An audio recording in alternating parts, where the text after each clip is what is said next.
Listen closely, for this is no ordinary tale of love and betrayal.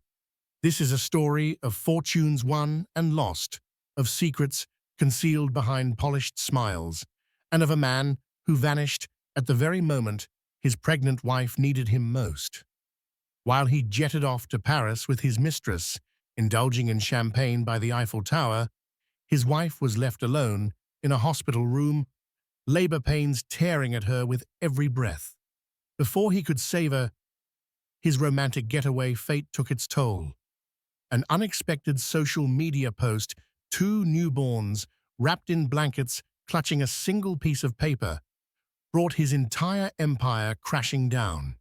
Daniel Parker was never an ordinary man.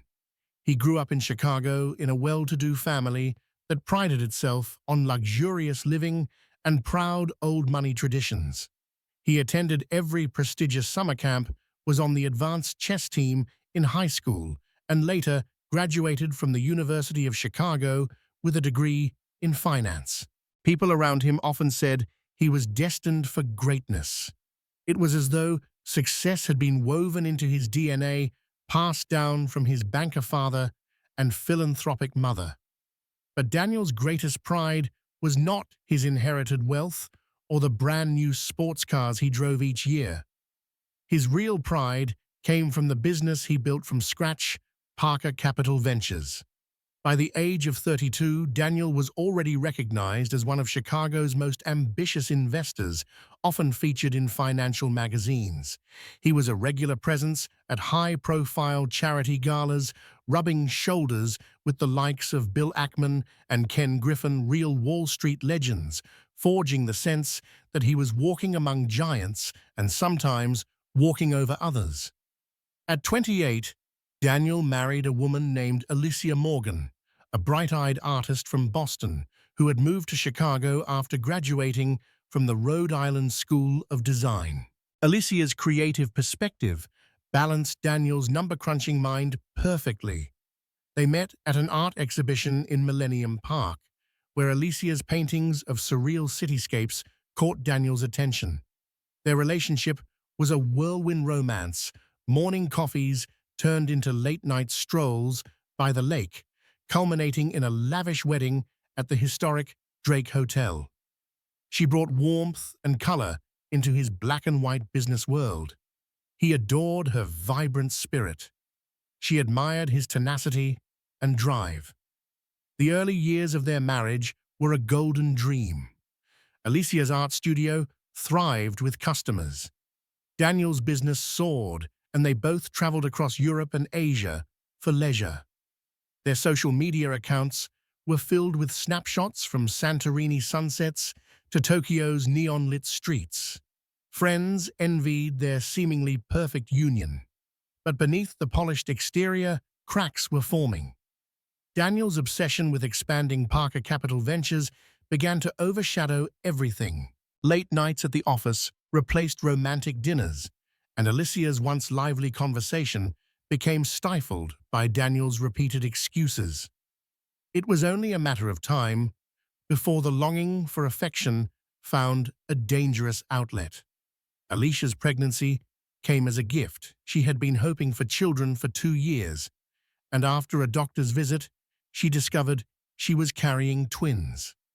Suddenly, she felt a new sense of hope, believing that children would bring Daniel closer again, bridging the distance between them. For a while, that seemed to be the case. Daniel was proud, telling everyone from his board of directors to the barista at his favorite coffee shop that he would soon be a father of 2. Even the brand of baby clothing and strollers became a minor obsession, as Daniel wanted the absolute best for his children. But as Alicia's belly grew and her energy waned, Daniel's presence at home became sporadic. He claimed it was a critical juncture for his firm. His portfolio was expanding. New deals were on the table, and his investors were expecting constant updates. His phone never stopped buzzing. He started spending nights in the office under the pretense of late-night meetings with international clients. Unknown to Alicia, though these nights were often spent at a luxurious high-rise condominium with a breathtaking view of Lake Michigan, where he was not alone. Her name was Celeste Dupont, originally from Marseille, France.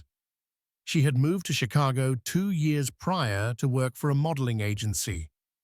When she crossed paths with Daniel at a fundraising event hosted by the Philanthropic Circle that included real names like Pritzker and Crown Celeste, quickly caught Daniel's eye. Statuesque, raven-haired, and possessing an elegant accent, Celeste exuded a certain mystique. Daniel's admiration soon shifted to flirtation, and within weeks, flirtations spiraled into a full-blown affair. At first, Celeste was just a secret indulgence.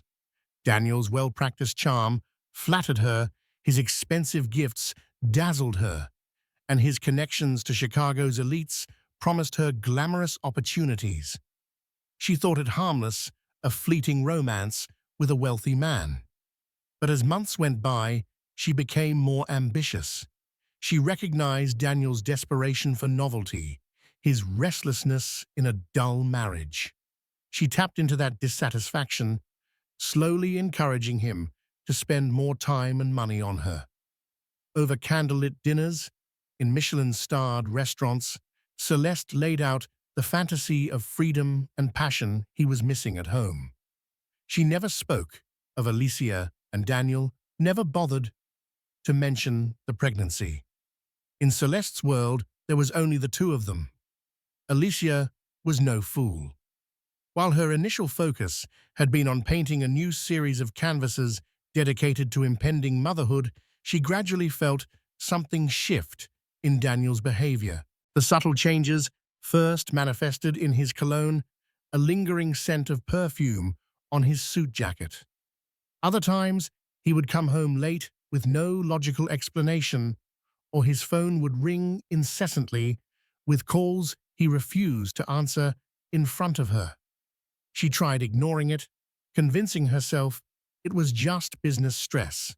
She told herself that Daniel was under immense pressure, especially now with twins on the way. But Alicia's intuition refused to be silenced. At 7 months pregnant, she rummaged through their closet, cleaning out space for baby supplies. That was when she discovered receipts for women's clothing far too small to be for her, and extravagant jewelry she had never seen Daniel gift her. Her heart pounded as she pieced the puzzle together. The hush-money dinners, the overnight absences, the forced smiles that never reached his eyes. Daniel was having an affair. Her first instinct was shock. She felt rage churn in her stomach, but it was drowned by sorrow. Pregnant with twins, dealing with swollen ankles, back pain, and the emotional roller coaster of pregnancy hormones, Alicia felt abandoned and deeply hurt, yet she kept her composure. Instead of confronting Daniel outright, she decided to gather more information. She reached out to her cousin Maria, who worked at a private investigations firm in Seattle. While Maria couldn't personally investigate in Chicago, she guided Alicia on basic ways to track suspicious behavior. Alicia began documenting Daniel's comings and goings, checking his credit card statements, and even snooping through his phone. Each discovery confirmed her worst fears. By the time Alicia had compiled enough evidence to confirm the affair, Celeste had already begun making demands on Daniel, demands that surpassed the occasional European vacation or showy gift.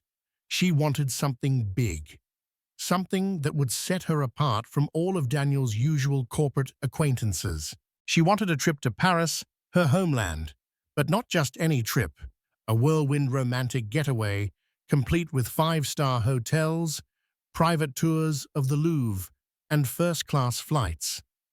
Daniel, high on the dopamine rush of this reckless relationship, found himself promising her exactly that. Yet he hesitated, because Alicia's due date was just around the corner. Whenever Celeste mentioned the idea of going to Paris in the coming weeks, Daniel would stammer excuses. He tried to tell her it was a busy season at work, or there were some complications at home. But Celeste was cunning. She saw right through his half-hearted reluctance. Aware that Alicia's pregnancy was near its end, Celeste realized that if she didn't take control, Daniel might never fulfill his promise. He was, after all, still a married man, soon to be a father of twins. So she pushed with the precision of a seasoned manipulator. If Daniel refused to go, Celeste threatened to expose their affair, sending him cryptic messages that hinted at forwarding photos of them together to certain concerned parties. She had amassed enough photographic evidence, voice recordings, and text messages to make Daniel's life a living nightmare. In short, she blackmailed him into the trip. Daniel, pinned against the wall by the fear of scandal and the thrill of ongoing temptation, finally caved. They scheduled a departure flight to Paris for May 15th, just 1 week before Alicia's scheduled C-section on May 22nd. Everything might have remained a well-guarded secret if Alicia's pregnancy had adhered to the predicted schedule, but life rarely goes according to plan. On May 14th, Alicia began to experience intense contractions a full week before the doctor's planned date. While Daniel prepared for his flight the next morning, packing designer suits into a sleek silver suitcase at their penthouse, Alicia was alone in the nursery, curled up on the rocking chair, feeling cramps that steadily intensified. She tried calling him, but Daniel's phone was on silent. He was busy talking to Celeste, making final arrangements actually on a separate phone line that Alicia didn't even know existed. By midnight, Alicia's water broke. Alarmed, she dialed 911, tears streaming down her cheeks, a tumult of fear, betrayal, and physical pain colliding in her mind. An ambulance whisked her off to Mount Sinai Hospital in downtown Chicago. Panicked hospital staff admitted her, immediately hooking her up to monitors to track the twins' heartbeats. Meanwhile, Daniel was sipping cognac in the private lounge at O'Hare International Airport. Celeste had convinced him to arrive early for their flight to ensure they had time to relax before the long trip. He only noticed Alicia's numerous missed calls after Celeste had dozed off her head, leaning on his shoulder. By then, Alicia had already been in labor for 3 hours, and Daniel was too far entrenched in his own mess to realize it was an emergency. He rationalized that Alicia was merely calling to check on him or remind him of some mundane household detail. It was only moments before boarding that a frantic voicemail from Alicia finally played in Daniel's ear. "Daniel, I'm at the hospital. The babies, please come.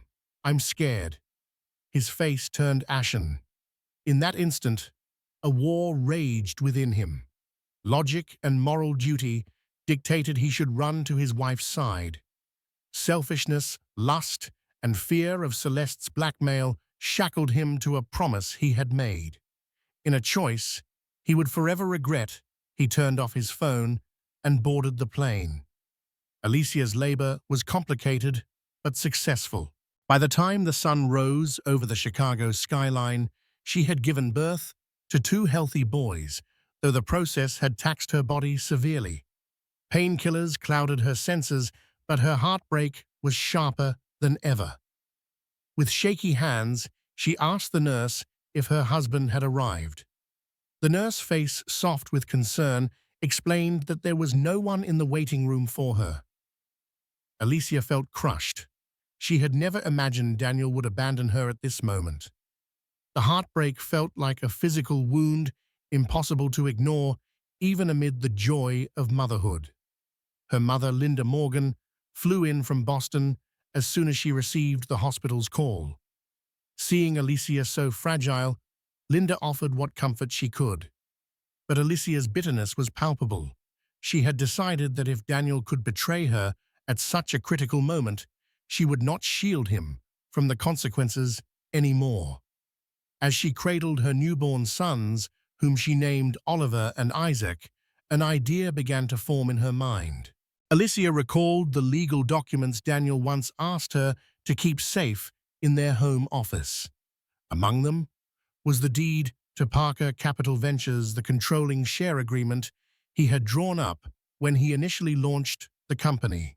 It was a symbolic and legally significant document representing Daniel's ownership stake. If Alicia posted a public image of their newborn twins holding that deed, it would send a message both personal and professional. By connecting the family moment to his business in such a public way, she'd thrust Daniel's infidelity into the spotlight he so dearly tried to control. Still in the hospital, Alicia reached for her phone. Her hands trembled not only from the effects of the IV drips, but from the adrenaline surge of righteous anger. She called Maria, her cousin, and explained her plan. Maria, worried for Alicia's emotional state, asked if she was sure she wanted to incite a public scandal. Alicia responded firmly that she had been hurt too deeply to remain silent.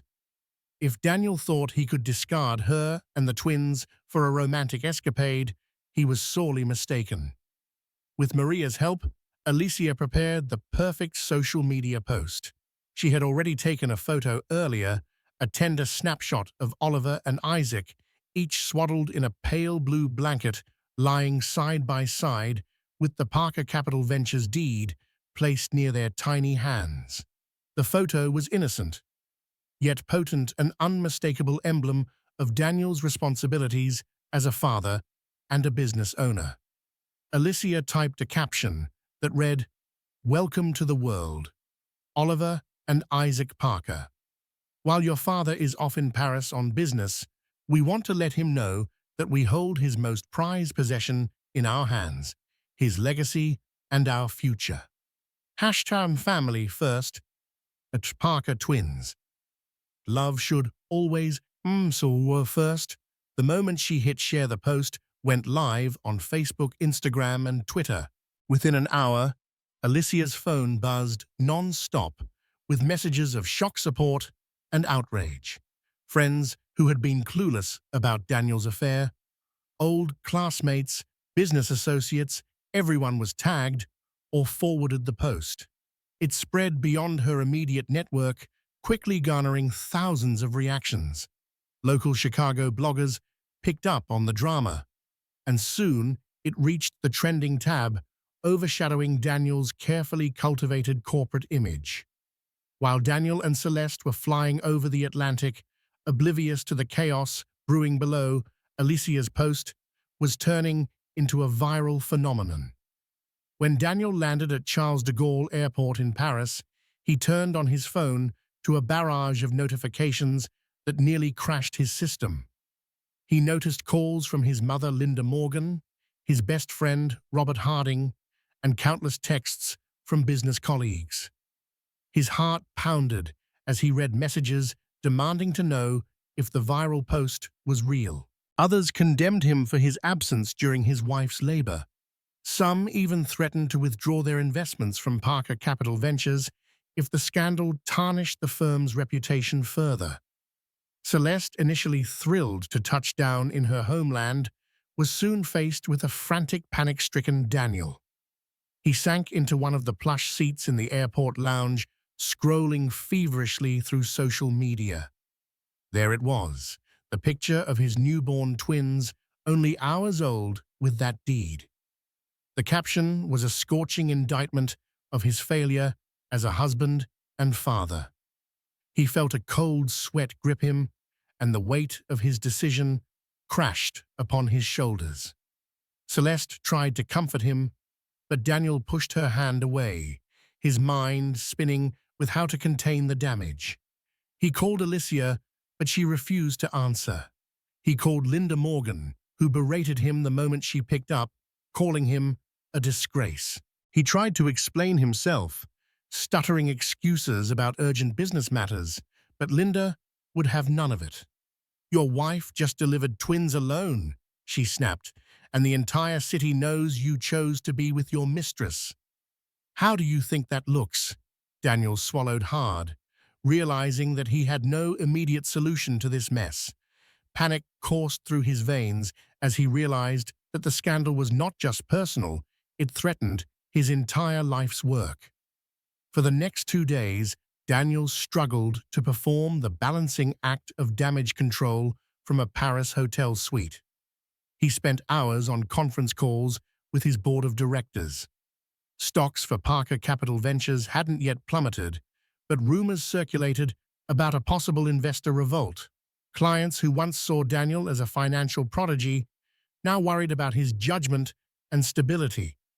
The press seized upon the sensational story Chicago CEO misses birth of twins for Paris rendezvous. Even the local news stations got in on it, with anchors raising eyebrows at the scandal's salacious details. Meanwhile, Celeste's excitement about touring the city of love vanished as Daniel spiraled. He cancelled romantic dinners and postponed sightseeing. He was constantly glued to his phone, scouring news articles and responding to outraged emails. Celeste tried to reason with him, but each time she opened her mouth, Daniel reminded her that her threats and manipulations had led to this moment. The tension between them grew toxic. Their once thrilling affair was now a suffocating noose around both their necks. Desperate to protect his reputation, Daniel contemplated cutting the trip short. But Celeste threw a fit at the prospect of losing out on her dream vacation, accusing him of caring only about his public image and never about her. Ironically, she was partly right. Daniel had lost sight of everything but his immediate need to salvage his business. And still, at the back of his mind, the image of his newborn twins clutched him with guilt.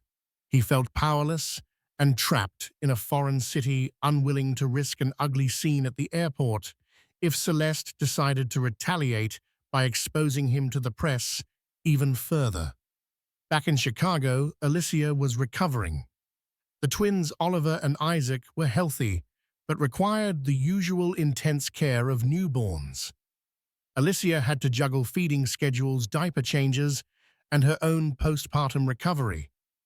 Yet she refused to collapse under the weight of her circumstances. She drew strength from the outpouring of support on social media, even as she fielded invasive questions from curious reporters. She blocked calls from Daniel's board members asking her to delete the post. She refused to answer any messages from Daniel's allies who, in thinly veiled threats, warned her that humiliating Daniel could lead to dire financial consequences for her and the twins. Alicia stood her ground. She had the moral high ground, and she was determined to keep it. She hired a lawyer, Caroline Henderson, an old friend from college, who had successfully handled high-stakes divorce cases. Caroline assured Alicia that she could fight for child support custody and a portion of Daniel's assets if it came down to it. Given Daniel's glaring negligence, the law would likely be on Alicia's side. Despite the swirl of hostility, Alicia experienced moments of pure joy with her babies. Holding Oliver and Isaac in her arms, she felt a fierce, protective love overshadowing all else. She promised them that she would never let them feel unwanted or unloved. Their innocent eyes gave her courage. She channeled her emotions into writing a personal statement, clarifying her decision to go public. She posted it on social media. This was never about vengeance. It's about accountability. My children deserve a father who cares. And if Daniel Parker can't show up at the hospital, then let the world see where his priorities lie. I won't be silenced, and neither will Oliver and Isaac. Thank you to everyone who has shown us love and support. Under pressure from his board of directors, Daniel arranged a hasty press conference at a small venue near the Champs-Élysées, hoping to put rumors to rest. It was a surreal scene, a Chicago businessman flanked by a Paris skyline, addressing a scandal that had gripped online audiences across continents. Celeste was nowhere to be seen at the conference, but cameras flashed as Daniel stood before a podium attempting to appear composed. He began by thanking everyone for their concerns and apologized for any distress caused by miscommunication between him and his family. He claimed he had been on a vital business trip that unfortunately coincided with the early birth of his children. Daniel's carefully worded statement even hinted at private matters he would address upon returning to the States. But the journalists wouldn't let him off so easily. Their questions cut like knives. Is it true you were traveling with your mistress? Why did your wife have to deliver alone? Do you have any comment on the leaked photos of you and Ms. Dupont at a Chicago penthouse? Daniel's attempt at damage control fell apart. He stammered half denials, refused to comment on personal questions, and ended the conference abruptly. Within minutes, media outlets published scathing articles describing his performance as evasive, raising more suspicion about the seriousness of his situation. The fiasco only added fuel to the raging fire in Chicago, where Alicia's post continued gaining traction. Daniel realized with sinking dread that only a direct confrontation at home could quell this storm. Days later, Daniel booked a return flight to Chicago, leaving Celeste behind in Paris. She lashed out in the hotel suite, smashing a vase and hurling insults. He tried to appease her with promises of future reconciliation and financial support, but she saw through it. It was clear that Daniel was in survival mode, and that meant discarding any excess baggage, including Celeste. As the taxi pulled away from the hotel, Daniel watched Celeste from the back seat. She stood on the sidewalk in her designer dress, fury in her eyes, understanding that her leverage was weakening now that the public scandal had already exploded. The flight back was agonizing. Daniel felt an ocean of dread. His affair was public knowledge, his children were born without him, and the entire city he once commanded was disillusioned. Investors demanded a restructuring meeting, friends ghosted him, and even his own mother refused to speak to him after Linda Morgan had unleashed her anger. He thought about the day he first met Alicia, how he was captivated by her paintings. Then he thought about Oliver and Isaac, his flesh and blood, and the moment he chose not to be there for them. The shame was suffocating. When he landed at O'Hare, the media presence was overwhelming. Dozens of reporters awaited his arrival. He attempted a discreet exit through a side gate, but paparazzi still managed to corner him, snapping photos and shouting questions. Security finally escorted him to a private car that whisked him away. As the city lights blurred past the tinted windows, Daniel's mind replayed every mistake he had made. He directed the driver to his penthouse, aware he couldn't just walk into Alicia's home unannounced, especially after the fiasco he'd caused. Upon arriving at the penthouse, Daniel found his mother, Linda Morgan, waiting in the living room. She was not a woman easily intimidated. Her philanthropic background had exposed her to both the best and worst in people. The moment Daniel stepped through the door, Linda's eyes narrowed. She gave him a look of such profound disappointment that he wished he could vanish. "How dare you show your face here?" she began, standing up from the couch. "Alicia is at her mother's condo. She took the babies with her, and you've got no one but yourself to blame." Daniel tried to mutter an apology, but Linda cut him off. "No, you listen. I held those babies in my arms when they were born. I watched Alicia go through labor, alone, while you were gallivanting in Paris. Do you have any idea how humiliating that was for her?" For our family, Daniel remained silent, his head bowed. Linda continued, The least you can do is face the consequences head on. The press is hounding Alicia. She can't even go for a walk without cameras in her face. And she hasn't received a single word from you. No apology, no explanation. He tried to explain about Celeste's threats, the blackmail, his fear of losing everything if he didn't comply. Linda's expression twisted with disgust. Your fear of losing everything. You lost everything the moment you chose another woman over your family. Don't expect sympathy from me. If you want any chance of seeing your sons, you'll have to earn it. The next day, Daniel attended a crucial meeting at Parker Capital Ventures. The board of directors was torn between personal loyalty to Daniel and safeguarding the company's future. Investors were jittery, and rumors suggested some major backers like Charles Moreno of Moreno Holdings were considering divesting. The PR fallout from Daniel's scandal threatened the very stability of the firm.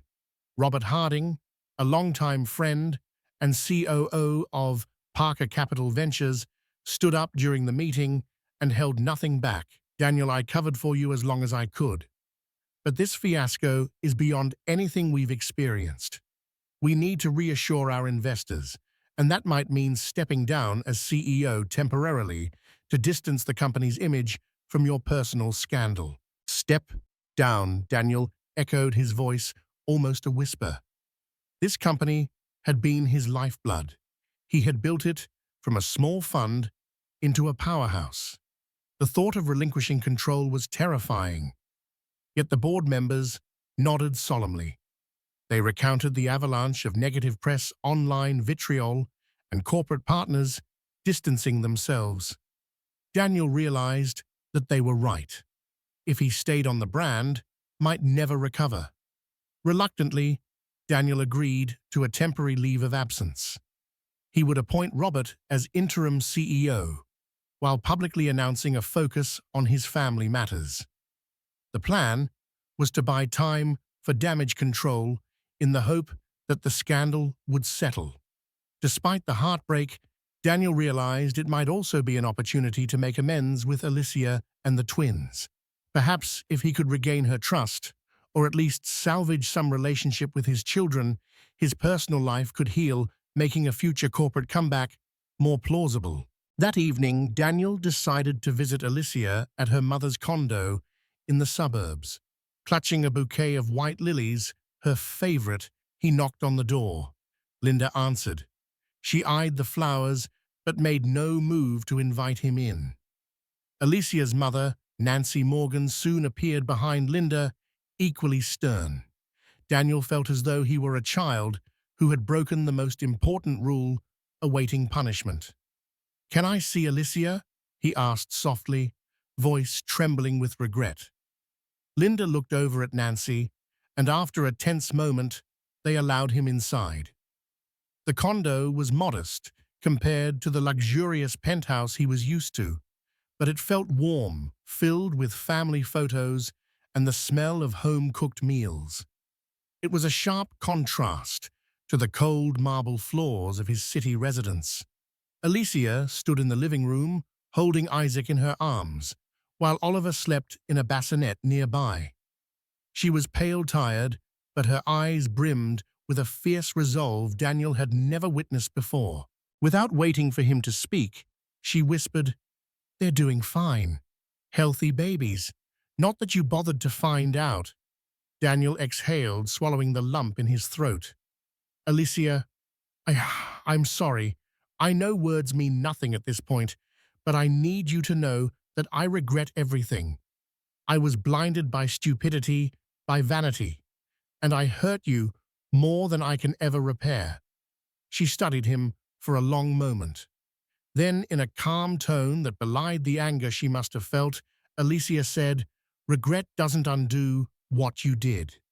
Regret doesn't erase the memory of giving birth alone, or the messages I get every day from strangers discussing my marriage like it's a reality show." Her voice quivered. "I just want to raise my children in peace, without all these cameras, without the shame." Daniel was lost for words. He had no immediate solution for the paparazzi or the social media onslaught, but he offered to finance increased security for her anything she needed. Alicia refused. "I don't want your hush money or your guilt money. If you really mean to help prove it by respecting the legal process I'm about to initiate, I deserve a formal separation, if not a divorce. And the twins deserve formal paternity and support. No more illusions, Daniel." 2 days later, Alicia, with Caroline Henderson's counsel, sent Daniel the initial separation papers. They included demands for monthly child support, a trust fund for Oliver and Isaac, and a clear custody arrangement. Alicia would have primary custody with Daniel allowed supervised visits until the court decided otherwise. It was a blow to Daniel's pride, but he knew he had no grounds to argue. He had lost moral credibility the moment he flew to Paris. Word reached the media that Alicia was filing for legal separation. Many netizens applauded her for standing her ground, calling her a role model for women who endure infidelity. Others speculated that Alicia was a gold digger, though her quiet, philanthropic deeds and successful art career negated that theory. Regardless of the gossip, Alicia stood firm. She was done playing the trophy wife to Daniel's high-flying lifestyle. Meanwhile, Celeste resurfaced. She posted cryptic Instagram stories implying she had vital information about Daniel's business dealings. She claimed to be the victim, stating she had been lied to about Daniel's family situation. Tabloid interviews soon followed, in which Celeste recounted how Daniel had promised her love and a future.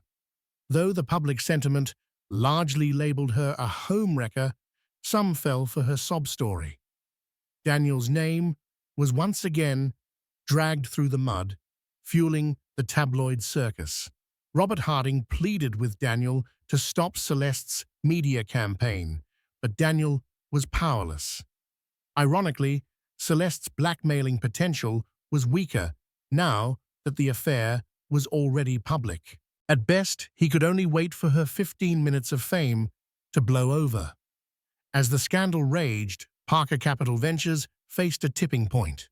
Investor confidence wavered, and Robert Harding struggled to maintain stability. Several potential deals fell through after negative press.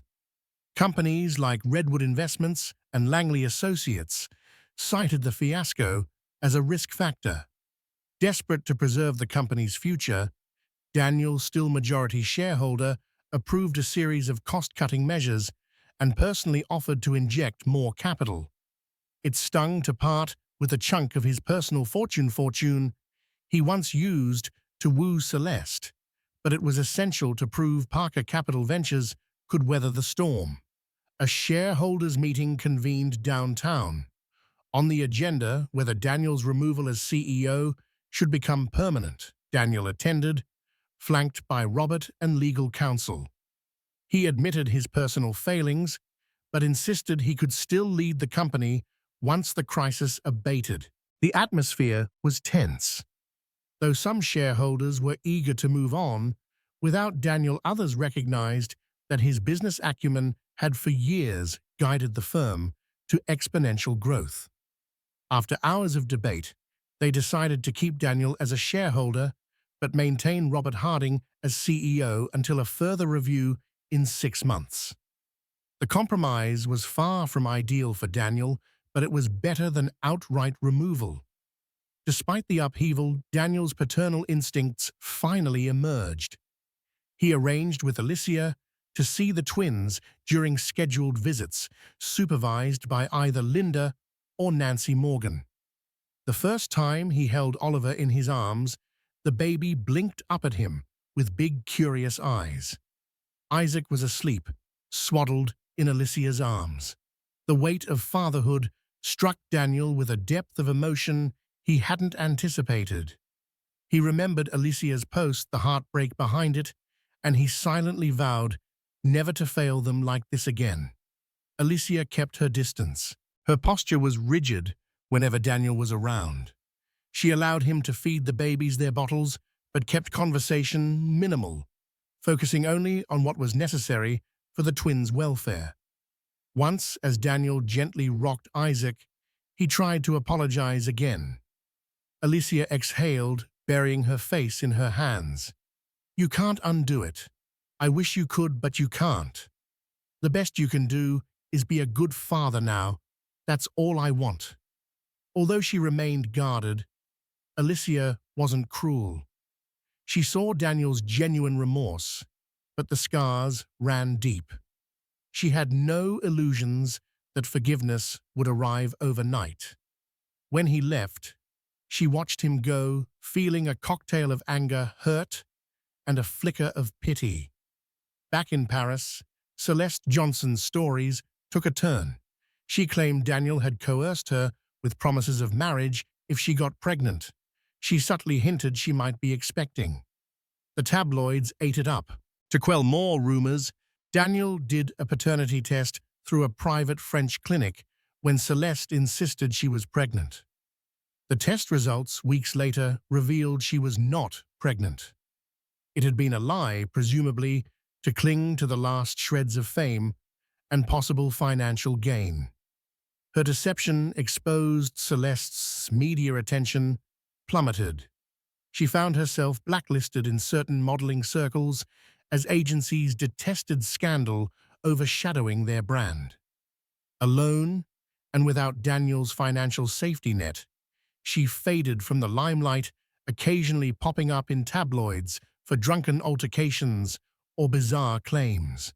The mistress who once enthralled Daniel had become a tragic figure, undone by her own manipulations. Daniel felt a twisted sense of relief, tempered by guilt for having ever been involved with her. Interestingly, as Celeste's manipulations came to light, public sympathy shifted slightly in Daniel's favor. While few absolved him of abandoning Alicia, many recognized that Celeste had exploited the situation for personal gain. Some even argued that her blackmail attempts had cornered Daniel. Online discussions became more nuanced, with a portion of netizens acknowledging that Daniel might have been manipulated. But this did little to ease Alicia's pain or the fact that Daniel had still made that fateful choice to board the plane. Daniel welcomed any respite from negative press, hoping it might help him re-establish a measure of stability at Parker Capital Ventures. Slowly, potential clients returned, lured by the company's proven track record. The stock price began a modest recovery. Robert Harding, as interim CEO, proved efficient, and Daniel worked behind the scenes, free from the public eye. Amidst these slow improvements, a crisis hit that no one anticipated.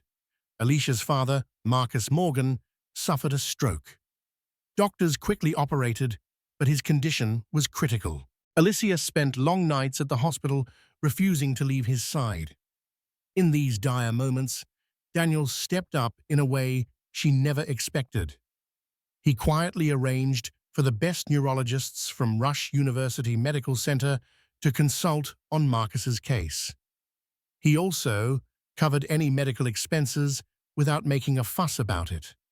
Alicia found him in the waiting room one evening, pacing anxiously. It struck her how different he looked. Hair disheveled, dark circles under his eyes. He offered her coffee. She accepted. In that hushed corridor, they talked not about affairs or business, but about life and mortality. Alicia confided her fears of losing her father, how she'd always been Daddy's girl, how he had supported her art from day one. Daniel listened genuinely, no longer the arrogant mogul, but a humbled man. When Marcus stabilized, Alicia allowed Daniel to visit him. Though Marcus was weak and barely able to speak, he recognized Daniel. He squeezed Daniel's hand, managing a faint nod that Alicia interpreted as a gesture of gratitude for helping save his life. In that hospital room, something shifted. Alicia saw a side of Daniel, She had long forgotten the caring, earnest young man she first fell in love with. She didn't forgive him, not yet, but a door she had slammed shut opened just a crack. Over the subsequent weeks, Daniel immersed himself in family life, driving Alicia and her mother to the hospital, helping care for Oliver and Isaac, and even assisting Alicia in errands for her art studio, which she was determined not to neglect despite everything. The paparazzi found less scandal to exploit. They snapped pictures of Daniel carrying diaper bags, picking up groceries, or quietly sitting in the hospital waiting room. New narratives emerged. Daniel Parker, the father who nearly lost it all, tries to rebuild. Alicia noticed his efforts. She remained cautious, but her fury softened into a guarded hope. Perhaps Daniel truly wanted to atone. Late one night after returning from the hospital, she found him in the condo's living room, exhausted from rocking Isaac to sleep. He looked up at her, a question in his gaze. She approached quietly. For a moment, they simply existed together, parents of two beautiful children, children who needed both a mother and a father. Alicia reached out, brushed Daniel's hair aside, and whispered, "Thank you for being here." Tears welled in Daniel's eyes. He realized this was the first sign of warmth she had shown him since the scandal. It was the briefest moment, but it carried a profound meaning. He gently took her hand, kissing her fingertips. She didn't pull away immediately. However, the weight of his betrayal still hung heavy in the air, reminding both that trust is fragile. The evening was still the sky over Chicago, painted in hues of deep navy and gold. Stars blinked into view one by one, as though cautiously watching from above. Alicia stood on the narrow balcony of her mother's condo, wrapped in a light shawl, the city humming beneath her feet. The boys were asleep. Inside, her mother and Linda quietly washed bottles and tidied toys. Daniel joined her a moment later, stepping out into the cool air with a cup of tea in his hands. He didn't speak at first. Neither did she. They stood side by side, watching cars pass in the distance, their unspoken thoughts weaving between them like invisible threads. Finally, Alicia turned to him, her voice steady but low. "We need to talk about what comes next." Daniel met her gaze, bracing himself. "I'm not saying I'm ready to forgive," she continued, "but I'm also not ready to tear everything apart just for the sake of closure. The twins deserve parents who at least try, who don't use their pain as an excuse to stop trying." He nodded, not daring to interrupt. "That post I made," Alicia said, her eyes now trained on the streetlights below, "with Oliver and Isaac holding your company deed. It wasn't just about calling you out. It was to remind you what you were gambling with your family, your future, our sons." Daniel looked down at the teacup in his hands. "I know. It worked. I haven't stopped thinking about that image since." She glanced over at him, her tone softening, but not her resolve. "We can try. But if we do, it won't be on your terms anymore.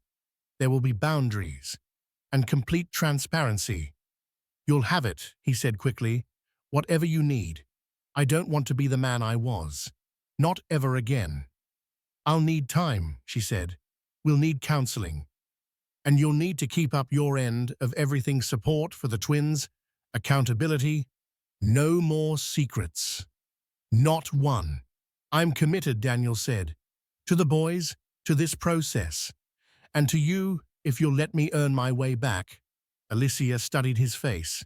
He looked older now, not just in years, but in weariness, but also in truth.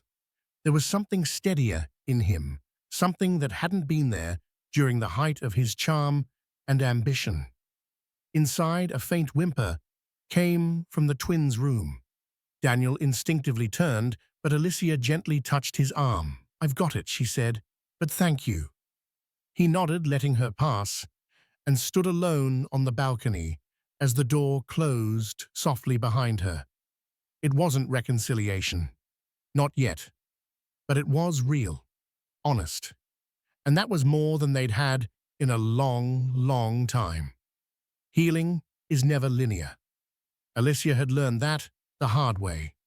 Some days she felt like she could breathe again, watching the twins giggle in their high chairs, feeling pride as she hung a new painting in her revived studio.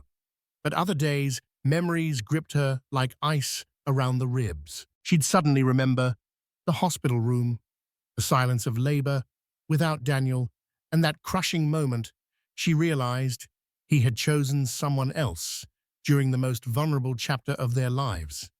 And yet she hadn't collapsed. Instead, she chose to rebuild. It started slowly. She agreed to meet Daniel for coffee at a neutral cafe near her mother's condo. They didn't talk about the past, not at first. Instead, they talked about the boys, how Oliver had started babbling dada, how Isaac clapped at the sound of music. Daniel listened intently, nodding, smiling, but also visibly holding back emotion. She could see it, the shame, the longing, the gratitude for simply being invited to witness his children's lives. At the advice of their therapists, they resumed couples counseling. The sessions were raw. Alicia didn't hold back. She described the humiliation, the pain of reading Celeste's interviews, the betrayal of waking up postpartum to tabloids dissecting her marriage. Daniel took it, every word. He didn't deflect, he didn't excuse. He just listened, really listened, for the first time in years. I wasn't just grieving the affair, Alicia told him one day. I was grieving the man I thought I married, the man who would have never left me in that room alone. Daniel swallowed, hard eyes rimmed red. I grieve him too, because I don't know when I stop being him. They sat in that quiet for a long time, the silence saying everything words couldn't. Outside of therapy, Daniel stepped up. He never missed a pediatric appointment, never complained when Alicia called him at 2 a.m. because one of the twins wouldn't sleep. He stocked her fridge when she was too tired to shop. He showed up, reliably, humbly, silently, doing the work. In the press, the scandal was finally dying down. Celeste had retreated into obscurity after the paternity lie was exposed. The headlines had moved on, but Alicia knew the real story hadn't ended. With the media's silence, it lived in their day-to-day choices now. She didn't trust easily, but she observed carefully. And slowly, piece by piece, Daniel was earning space in her life again, not with promises, but with presence. One morning, while feeding Isaac his bottle, Alicia looked over at Daniel, who was rocking Oliver to sleep. A calm warmth settled in her chest. It wasn't forgiveness, not yet, but it was the start of something honest. And after everything that mattered more. Nearly a year had passed since Daniel's betrayal detonated their carefully curated life. And in that time, Alicia had become someone new. Not harder, not bitter, just stronger. The scars were still there. Some days she'd wake up and feel them like bruises, tender reminders of what she'd survived.